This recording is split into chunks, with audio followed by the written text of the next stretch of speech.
믿음에 대해서 말씀을 계속 살펴보고 있는데요. 지난주에는 로마서 4장에 있는 아브라함의 이야기, 아브라함의 믿음에 대한 이야기를 통해서 흔들리지 않는 믿음, 그것은 바로 하나님을 바로 알고 하나님을 붙드는 것임을 분명히 되새겨 보았습니다.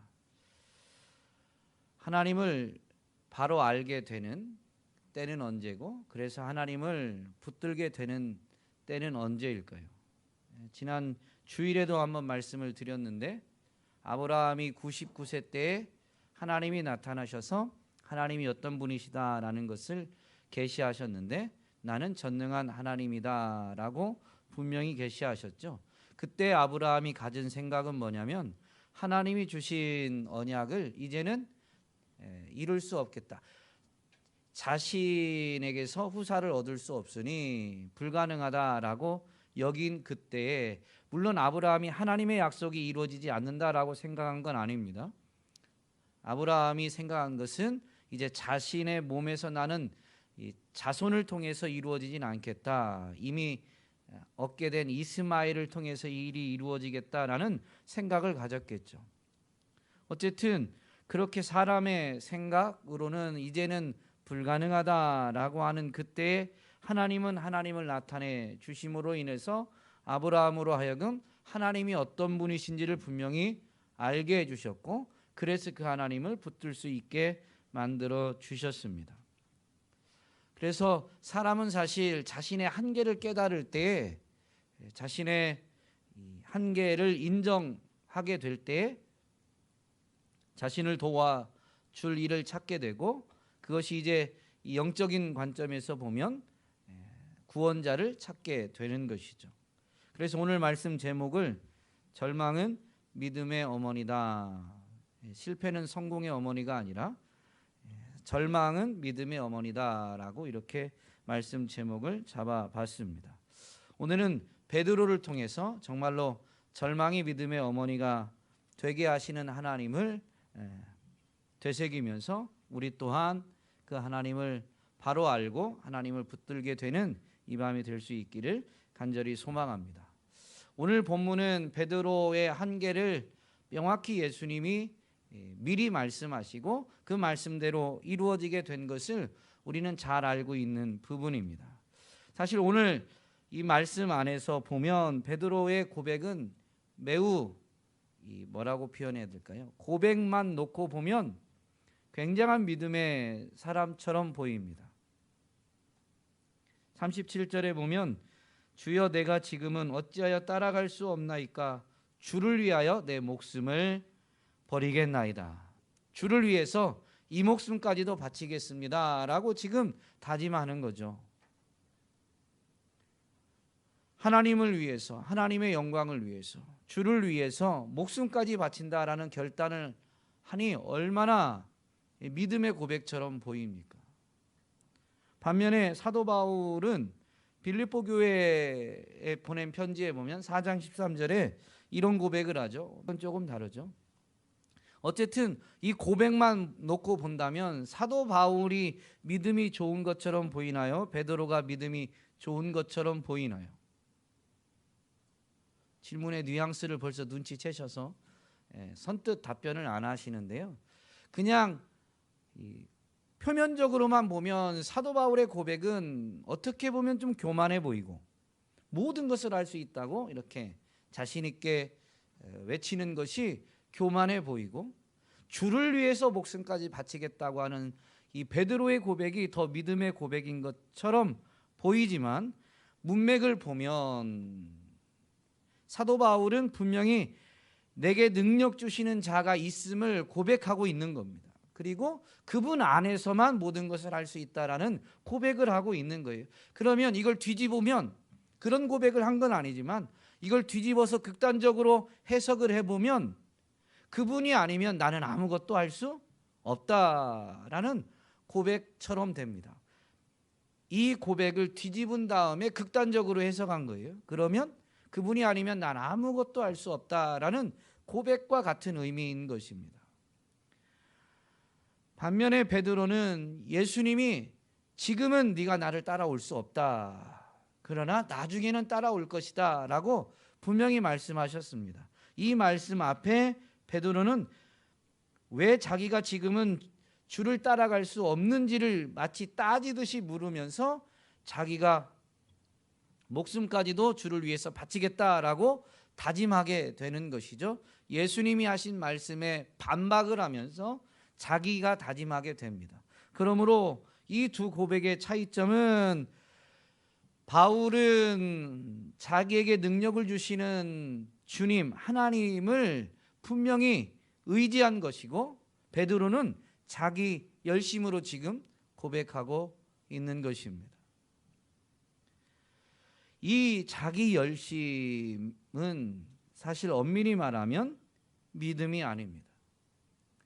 베드로는 예수님과 함께 지내면서 예수님의 제자로서 예수님과 동고동락하면서 언제나 예수님의 요청에 앞장서서 답변하고 나섰던 사람입니다. 그래서 칭찬도 받은 적도 있지만 사실은 책망 아닌 책망을 받은 적이 더 많습니다. 고백 자체가 잘못된 것이 아니라요, 그 고백이 자기 생각에서 한다면 그것은 잘못된 것이죠. 베드로의 모든 고백이 그런 건 아닙니다. 하나님이 알게 해주시고, 그래서 자기가 막 나서길 좋아하다 보니까 이 베드로의 고백인 것처럼, 그리고 베드로만의 생각인 것처럼 표현되는 부분들이 많이 있지만, 어쨌든 하나님이 주신 고백을 한 때도 분명히 있죠. 대표적으로 베드로의 신앙 고백입니다. 분명히 예수님은 주는 그리스도시요 살아계신 하나님의 아들이십니다 라는 이 신앙 고백을 한 베드로를 칭찬하시면서, 그것이 사람이 알게 해준 것이 아니라 하나님이 알게 해주신 것임을 분명히 말씀해 주셨습니다. 그러므로 이런 신앙 고백 같은 경우는 예수님께 칭찬을 받는 참 귀한 깨달음, 귀한 믿음입니다. 깨달음도, 하나님에 대한 깨달음도, 예수님에 대한 깨달음도 분명히 하나님이 주신 것이니 하나님이 주신 것을 받아서 자기의 입술로 고백했습니다. 그러므로 이건 분명히 믿음의 행위인 것이죠. 귀한 것입니다. 그런데 예수님은 베드로가 신앙 고백, 올바른 신앙 고백을 한 그때부터 그리스도로서 어떤 사역을 하실지를 가르치기 시작하셨다라고 마태복음 16장에서 분명히 설명해 주고 있습니다.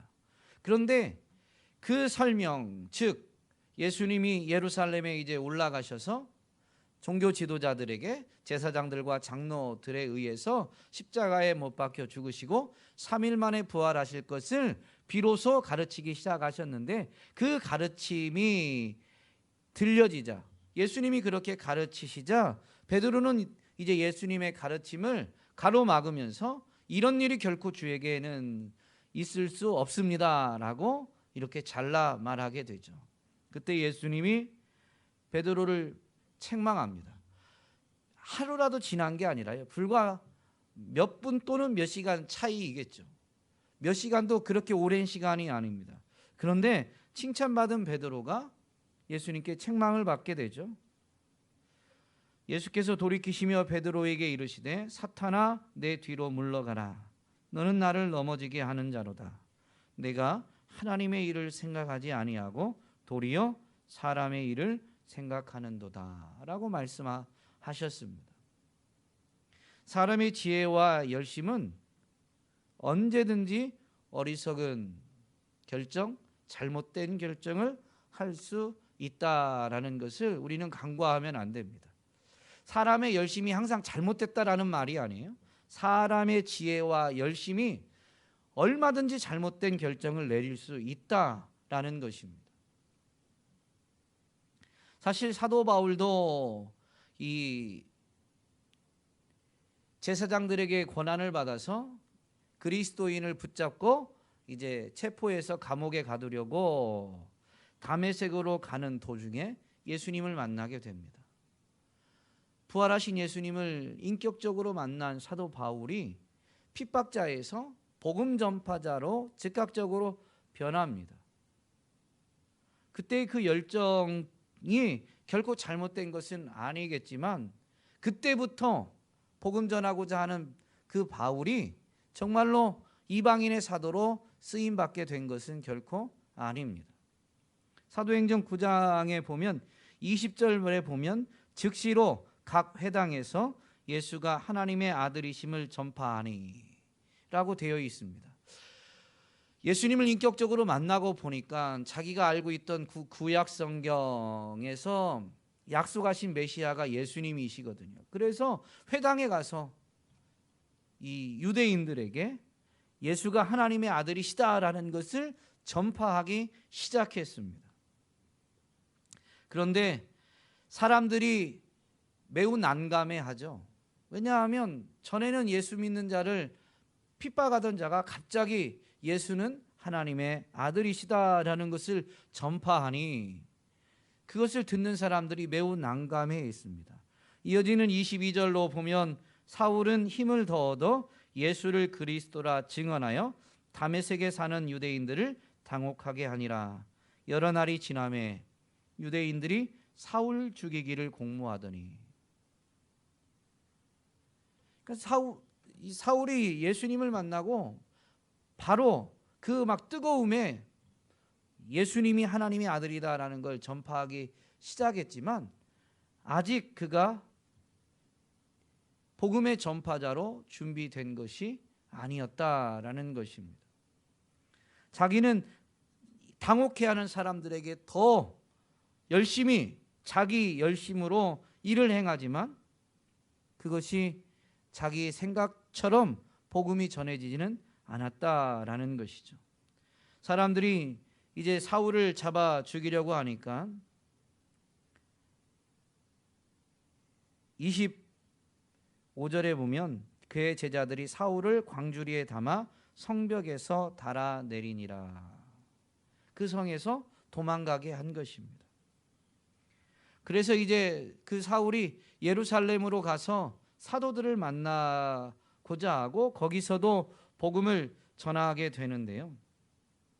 그때에도 예루살렘에 있던 사람들에게 이 거부 반응이 일어나게 됩니다. 사람들이 거기서도 사울을 죽이려고 힘쓰게 되자 이제 믿음의 형제들이 이를 알고 가이사랴로 데리고 가서 그의 고향인 다소로 보내게 됩니다. 그리고 사울은 그 다소에서 수년간 머무르면서 자기 자신의 신앙을 점검한다 또는 뭐 다졌다라고 해야 되려나요? 그렇게 하고 나서 이제 바나바의 도움을 받아서 바나바의 요청에 의해서 안디옥 교회가 사역을 하게 되죠. 그러면서 이제 전에 사울이 어떤 사람이었는지 모르는 그곳에서 사울이 이제 사역을 하게 되면서 오히려 더 영향력을 끼치게 되는, 복음을 잘 가르치고 복음의 열매를 맺게 되는 그런 놀라운 일들을 겪게 됩니다. 이렇게 해서 이제 사람들의 도움을 얻고 그러면서 사역을 하게 되는 이 사도 바울이 사역을 하는 중에는 이제 어떻게 바뀌게 되냐면요, 자기 지혜와 열심으로 복음을 전하지 않고 예수 그리스도의 십자가와 복음만을 전하기로 결단하면서 사역을 합니다. 그러니까 자기가 갖고 있는 지혜와 자기 열심으로 예수가 하나님의 아들이다라는 것을 사람들에게 설명하고 설득할 수 있을 줄로 알았는데 사역을 하면서 깨달은 게 뭐냐면 내 지혜와 열심으로 이런 일을 할 수 있는 것이 아니다라는 것을 깨닫게 된 것이죠. 그의 사역 초기에 해당되는 이 고린도 교회에 보내는 편지에 보면, 고린도 후서지만 12장 7절로 9절에 보면 사도 바울이 이런 고백을 합니다. 여러 계시를 받은 것이 지극히 크므로 너무 자만하지 않게 하시려고 내 육체에 가시 곧 사탄의 사자를 주셨으니 이는 나를 쳐서 너무 자만하지 않게 하려 하심이라. 이것이 내게서 떠나가게 하기 위하여 내가 3번 주께 간구하였더니 나에게 이르시기를 내 은혜가 내게 족하도다. 이는 내 능력이 약한 데서 온전하여 짐이라 하신지라. 그러므로 도리어 크게 기뻐함으로 나의 여러 약한 것들에 대하여 자랑하리니 이는 그리스도의 능력이 내게 머물게 하려 함이다 라고 고백하게 됩니다. 사역을 하면서 그의 육체의 질병, 그 육체의 가시, 사탄의 가시라고 말하는 이것이 이제 고쳐주셔서 사역을 더 잘할 수 있게 해달라고 하나님 앞에 3번이나 간청했지만 하나님 그때마다 거절하신 것을 통해서 이 바울이 깨닫게 된 것이죠. 내 약함으로 인해서 더 온전하게 되어진다, 강하게 되어진다. 그 강하게 되어지면 내가 강해지는 게 아니라 내가 약하다라는 것을 더 인식함으로 인해서 그리스도의 능력을 의지하게 되고, 그래서 그리스도의 능력이 내게 머물러서 내가 더 강하게 되어진다라는 것을 분명히 고백하고 있습니다. 이런 체험들, 이런 하나님의 은혜들을 통해서 사도 바울이 내게 능력 주시는 자 안에서 내가 모든 것을 할 수 있다라는 고백을 하게 된 거예요. 자기 힘으로 하는 게 아니라 하나님의 힘으로 한다라는 것을 체험하면서 그렇게 된 것이죠. 고린도전서 15장 31절 부활을 가르칠 때에도 사도 바울은 이런 고백을 하죠. 형제들아, 내가 그리스도 예수 우리 주 안에서 가진 바 너희에 대한 나의 자랑을 두고 단언하노니 나는 날마다 죽노라. 갈라디아서를 보면 2장 20절에서 우리가 잘 아는 말씀이죠. 나는 그리스도와 함께 십자가에 못 박혔습니다. 그런즉 이제는 내가 사는 것이 아니요 내 안에 오직 예수 그리스도로 사는 것입니다 라는 고백을 분명히 하죠. 이러한 사도 바울의 고백, 그가 예수님을 만나서 회심하게 됐을 때 사건과 나중에 이 성경을 기록하게 된 이 서신서를 쓰게 된 때 그의 고백을 다 종합해서 보면 분명히 믿음이 열심을 가져다 주지만 열심히 믿음은 아니다라는 것을 알 수가 있으며, 믿음은 오히려 나를 버리고 비우고 하나님을, 그 비운 자리에 하나님을 또는 하나님이 주시는 것을 채우는 것이 믿음이다라는 것을 알 수가 있습니다. 오늘 본문에서도 분명히 예수님은 베드로에게 내가 지금은 따라올 수 없으나 후에는 따라오리라 라고 말씀하셨죠. 베드로는 지금도 예수님을 자기 생명을 바쳐서라도 따라갈 수 있다라고 다짐하지만 그 자기 열심이 믿음은 아니에요. 여지없이 실패를 맛보게 되죠. 지금은 따라올 수 없으나 후에는 따라오리라 라고 말씀하셨는데 어떻게 이게 가능합니까? 예수님이 이 일을 이루십니다. 베드로가 이루는 게 아니에요. 예수님이 이루시죠. 먼저는 38절에 있는 말씀을 예수님이 하심으로 인해서 베드로가 자신의 연약함을 직면했을 때, 정말로 예수님의 말씀 그대로 예수님을 부인하게 되었을 때 그는 회개하게 되었습니다. 예수님이 그렇게 은혜를 베풀어 주신 것이죠. 말씀이 기억나도록까지 하셨습니다. 누가복음에서는 이 베드로의 부인 사건을 조금 더 다른 사건의 다른 복음서에 비해서 더 자세히 기록하는데, 누가복음 22장 61절 62절에 보면 이런 표현이 있어요. 주께서 돌이켜 베드로를 보시니. 다른 복음서에서는 그 3번 부인하는데 닭 우는 소리에 의해서 베드로가 예수님의 말씀을 떠올린 것처럼 기록하고 있는데, 누가복음에서는 그 닭 울기 전에 내가 3번 나를 부인하리라 하심이 생각났다라고 분명히 기록하는데, 그 말씀이 생각난 것은 닭 우는 소리에 의한 것이 아니라 예수님과 시선이 마주치면서 예수님의 말씀이 기억났음을 분명히 가르쳐 주고 있습니다. 그리고 그 말씀이 떠오를 때 닭 우는 소리가 들림으로 인해서 예수님이 하셨던 말씀이 정확하게 이루어졌다라는 것을 아마 확인했을 것입니다. 그래서 공간 복음에서 조금 다른 표현이 있지만 어떤 게 맞고 어떤 게 틀린 것이 아니라 종합해서 살펴보면 먼저는 예수님과 시선이 마주침으로 인해서 말씀이 떠올렸다라고 해석하는 게, 이해하는 게 더 옳은 것이죠. 예수님이 이렇게 말씀을, 베드로의 연약함을 미리 말씀해 주심으로 그 말씀이 생각나게 하셔서 회개할 수 있도록 만들어 주셨습니다. 또한 예수님은 말씀하신 대로 죽으시고 3일 만에 부활하셨는데, 부활하셔서 베드로를 또 다른 제자들을 만나셨습니다. 근데 만나 주신 것으로만 끝난 게 아니라요, 부활하신 주님을 만나고도 베드로는 물고기 잡으러 가죠. 그런 베드로를 찾아오셔서, 좋게 표현하면 찾아오셔서, 조금 과격한 용어라고 해야 될까요? 예수님 편에서 적극적인 표현을 쓴다면 베드로를 추격이 맞나요? 추적이 맞나요? 어쨌든 둘 중에 하나 맞는 말로 들으시고, 베드로를 추적하고 추격해서 아주 그냥 찾아내셔서 오신 거예요. 그러면서 베드로에게 사랑을 확인시키셔서 베드로를 회복시키십니다.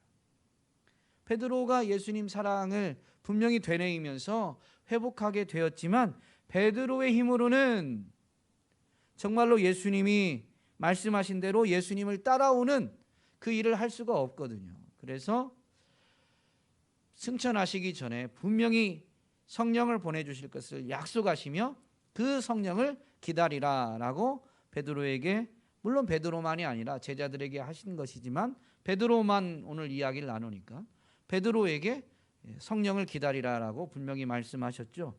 그리고 예수님은 승천하신 후에 약속하신 대로 성령을 보내주셔서 위로부터 능력으로 입혀져서 하나님의 은혜와 능력으로 베드로가 예수님을 온전히 따라가는 삶을 살게 해 주셨습니다. 그러니 지금은 따라올 수 없으나 후에는 따라오리라 라고 말씀하신 대로 베드로가 예수님을 따라가는 온전한 믿음으로 나아가는 사람이 될 수 있었던 것은 베드로에게 공로가 하나도 없어요. 전적인 예수님의 은혜인 것이죠. 그 은혜의 시작이 언제일까요? 지금 하신 말씀대로 베드로가 자신의 힘으로 예수님 따라갈 수 없다라는 것을 깨닫고, 그때는 비록 밖으로 나가서 우는 것으로 끝난 것 같지만 거기서부터가 바로 이 믿음의 시작이었다라고 할 수가 있습니다. 자신의 힘으로 할 수 없고 정말로 주님 말씀하신 대로 이루어졌다라는 것을 깨닫게 되었으니, 그때는 그 죄책감, 송구함 때문에 즉각적으로 회개는 했지만 예수님을 따르는 삶은 살아내지 못하게 되지만, 주님의 말씀을 기억하고 자신의 이 한계, 연약함을 알게 된 그에게는 예수님이 찾아가 주셔서 예수님 아니면 안 된다라는 것을 분명히 나타내 주시고, 그래서 예수님은 그 베드로에게 말씀하신 대로 성령을 구하며 기다리는 베드로에게 성령을 부으셔서 능력을 주시게 되신 것이죠. 오늘 우리의 믿음은 어떠한가? 우리는 구원의 은혜 안에서 주님이 주시는 은혜로 믿음의 삶을 살고 있는데, 조금 지나면 이 믿음의 삶을 산지 신앙의 연조가 조금 쌓이면 내가 하는 것처럼 생각합니다. 주의를 지키는 것도 내가 하는 것처럼, 구약의 제사가 아니라 이제 예배지만 그 예배를 드리는 것도 내가 하는 것처럼 종종 그런 생각을 갖게 됩니다. 그런데 진짜 믿음은 뭐냐면 나를 비우고 나를 버리고 거기에 하나님, 그리고 하나님이 주신 것으로 채우는 게 믿음이에요. 그래서 계속 이걸 끊임없이 싸워야 되는 것이죠. 그게 믿음의 싸움, 영적 싸움입니다. 이것을 잘 드러내 주는 것이 바로 다윗의 회개 기도입니다. 다윗이 믿음으로 연단되어져서 정말로 하나님의 주권에 의해 하나님의 은혜의 왕이 되었지만, 왕의 자리에서 정말로 신실하게 섰던 그가 어느 한순간 무너지게 되죠. 전쟁의 때에 전쟁에 나가지 않고 왕궁에 머물다가 우리아의 아내 밧세바가 목욕하는 걸 보고 범하게 되고 자기의 죄를 가리려고 하다가 그 충신인 우리아까지 죽이게 됩니다.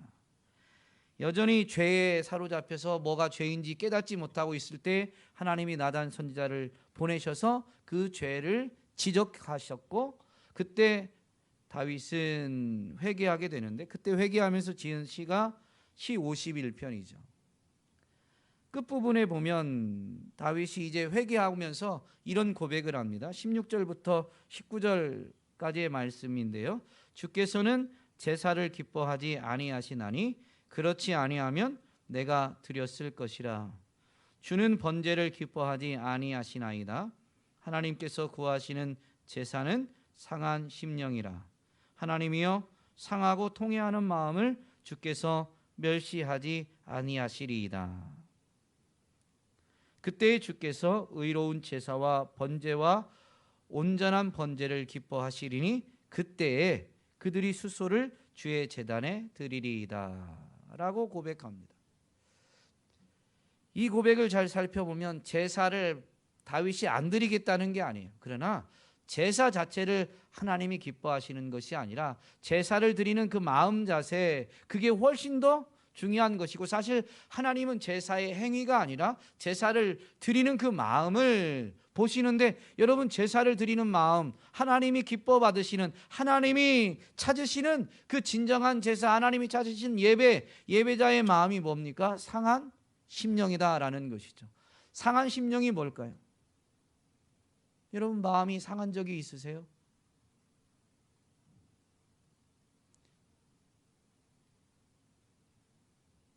여러분 자녀와의 관계에서 언제 마음이 제일 아프세요?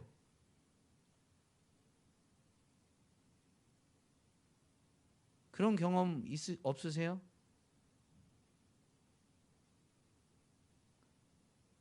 자녀들이 효도만 해가지고, 자녀들이 속상하게 할 때도 마음이 아프지만 진짜 마음이 아플 때는요, 자녀가 올바른 결정을 하면서 도움을 요청하는데 내가 능력이 없어서, 힘이 없어서 도와주지 못할 때입니다.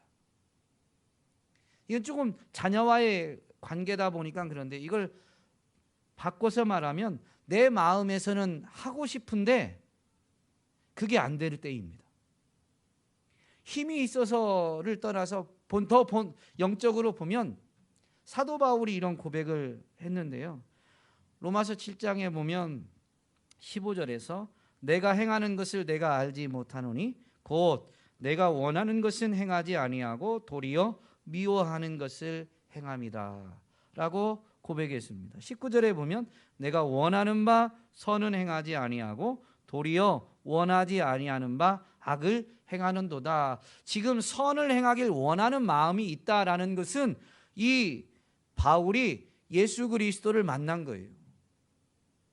그래서 참된 믿음을 갖게 됐는데, 그 참된 믿음 때문에 무엇이 선인 줄 알고 선을 행하고자 하는 마음이 있는데 아직 그걸 행할 힘이 있어요, 없어요? 엄밀히 말하면 아직이 아니라 우리에겐 없는 거예요. 사도 바울이 이걸 나중에 이제 깨닫는 거죠. 선을 행해야 된다는 걸 아는데 내가 열심히 해보려고 했는데 내 힘으로는 선을 행할 수가 없더라라는 것입니다. 나는 나름대로 열심히 한다라고 했는데 뒤돌아보니 그게 선이 아니라, 하나님의 뜻을 이루는 것이 아니라, 내가 열심히 한다고 했는데 그게 옳다라고 여기고 열심히 했는데 뒤돌아서 보니까 합력하여 선을 이루는 게 아니라 그것 때문에 상처를 받는 이들이 생긴다든가, 그것 때문에 어려움을 겪는 일들이 생긴다든가, 내가 겪든 누군가가 겪든, 그래서 원치 않는 일들이 오히려 행하게 된 거예요. 그래서 그가 깨달은 고백이 23절에 보면 이렇습니다. 내 지체 속에서 한 다른 법이 내 마음의 법과 싸워 내 지체 속에 있는 죄의 법으로 나를 사로잡는 것을 보는도다 라고 하면서 이제 그의 탄식이 나오죠. 오호라 나는 곤고한 사람이로다. 이 사망의 몸에서 누가 나를 건져내랴. 오호라 나는 곤고한 사람이로다 라고 고백한 이 고백, 그것이 바로 상한 심령이죠. 선을 행하고자 하는데 선을 행할 능력이 없는 것. 그로 인해서 마음이 아픈 것, 그것 때문에 애통하게 되는 것이 상한 심령이다라는 것입니다. 그런 마음으로 예배를 드린다라는 건 무슨 얘기냐면요, 선을 행하고자 하는데 선을 행할 능력이 없으니 선을 행할 수 있는 하나님 앞에 긍휼을 구하고, 왜냐하면 선을 행하고자 하지만 선을 행하지 못한 거예요, 지나온 시간은. 그래서 용서를 구하고, 이후로는 내가 선을 행해야 된다는 건 알긴 아는데 행할 힘이 없으니 도와달라고 요청하는, 이전에 지난 시간에 대해서는 선을 행하지 못한 것에 대해서 긍휼을 베풀어 주셔서 용서해 주시기를, 그리고 앞으로의 시간에서는 선을 행해야 되는 줄 알지만 행할 능력이 없는 무기력하고 무능력한 나에게 은혜를 베풀어 주시기를, 도와주시기를 구하는 마음으로 드리는 게 뭐냐면 제사 예배입니다. 다른 것이 보여지지 않아요. 그래서 예배는 오직입니다. 오직 주님만, 오직 하나님만 보이게 되는 거예요. 이런 마음으로 드리는, 이런 것이 하나님이 기뻐하시는 예배다라는 것이죠. 이런 예배를 드리는 것이 바로 진정한 믿음입니다. 이 상한 심령에서부터 시작되어지는 게 바로 믿음이다라는 것이죠.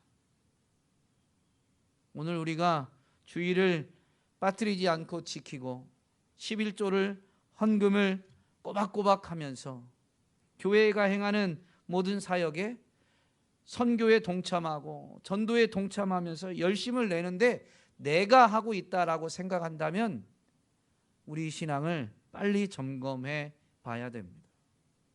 신앙의 시작이 어디냐면 나를 비우고 상한 심령으로 그 하나님을 받아들이는, 하나님의 은혜를 받아들이는, 하나님으로 내 마음을, 예수님으로 내 마음을 채우는 데에서 시작되는 것입니다. 그래서 저는 개인적으로 마가복음 9장에 있는 변화산 기도 이후에 예수님이 내려오셨을 때 제자들이 그 귀신 들린 아이를 고치지 못해서 이제 수군거리고 있을 때 예수님이 찾아오시니까 그 아이의 아버지가 예수님께 도움을 요청하게 되고, 예수님이 그 아이의 아버지가 도움 요청하는 말에 먼저 어떻게 보면 책망하시듯이 할 수 있거든이 무슨 말이냐, 믿는 자에게는 능히 하지 못할 일이 없느니라 라고 말씀하셨는데, 그때 이 아이의 아버지의 답변을 저는 개인적으로 매우 좋아합니다. 성경에 보면 즉시로라고 되어 있어요. 즉시로 아이의 아버지가 외쳐서 이렇게 예수님께 답변합니다. 주여, 내가 믿나이다. 나의 믿음 없는 것을 도와주소서. 믿는 자에게 능히 하지 못할 일이 없다라고 하니까 우리가 삶을 사는 것은 정말로 믿음으로 사는 건데 그 믿음이 내게 아니다라는 고백이죠. 그것은 그 순간만이 아니라 이제 믿음의 체험을 하는 그때만이 아니라 우리가 어떻게 보면 믿음에서 장성했다고 하는 그 뭐라고 해야 돼? 그리스도의 장성한 분량에 이르렀다고 할 수 있는 천국 입성 직전이라 할지라도 이 고백은 달라질 수가 없다라는 것이 저의 깨달음이고 오늘 여러분과 나누고 싶은 고백입니다. 그때쯤 되면 이제 내 믿음이 아니에요. 그것도 여전히 하나님이 주시는 거죠. 하나님이 주시는 은혜, 그게 우리에게 부어졌을 때 우리 편에서 믿음의 고백으로, 믿음으로 표현되어지는 것입니다. 그러므로 아무리 장성했을지라도 동일한 고백일 수밖에 없죠. 주님, 제가 믿습니다. 그래서 믿음으로 살지만 그러나 나의 믿음 없는 것을 오늘도 도와주옵소서라고 고백함으로 주님 앞에 나아가야 되는 것이죠.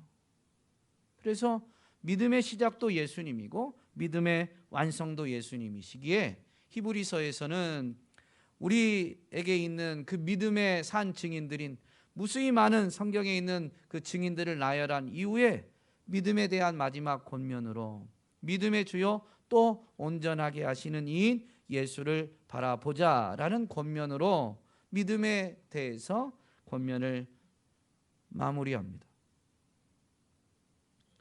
우리는 예수님이 우리 믿음의 시작이고 완성자임을 분명히 기억하면서 그 예수님이 믿음의 시작이 되는, 우리가 예수님을 바라보게 되는 때는 내 힘으로 할 수 없는 나의 한계를 깨닫고 절망을 분명히 맛보게 되는 때인데요, 이미 믿음을 체험했다면 계속 절망을 체험해야 되는 건 아닙니다.